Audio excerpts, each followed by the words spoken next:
আমার ছেলে তো পান সিগারেট খায় না, তাইলে বাবা খায়। হ্যাঁ সত্যি কথা মুখ ফুসকা বাইরে গেছে। মানে ও খায় না, ওর বাবাই খায়, আমি পান খাই।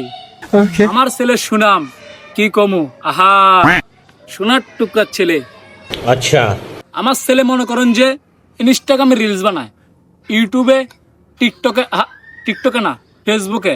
আহা আমার ছেলে একটা স্টাবলিশ কন্ডম কিউটার।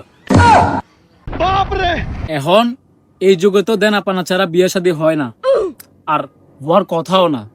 তাইলে আমার কিছু দেনা পানা ছিল, একটা 1 মিলিয়ন হলো ফেসবুক পেজ লাগবে, একটা ইউটিউব চ্যানেল, আর একটা টিকটকারি।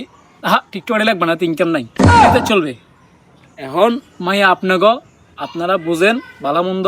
রাহেন মিয়া, এখানে আমার কিছু কথা আছে। বিয়ার পর আপনার ছেলে আর আমার মেয়ে যে কাপল ভিডিও করে যে টাকা ইনকাম করবো, এটা 50% আমাদের অ্যাকাউন্টে দেওয়া লাগবে, আর 50% আমার মেয়ের অ্যাকাউন্টে দেওয়া লাগবে। সেটার বাবা এই ওঠ।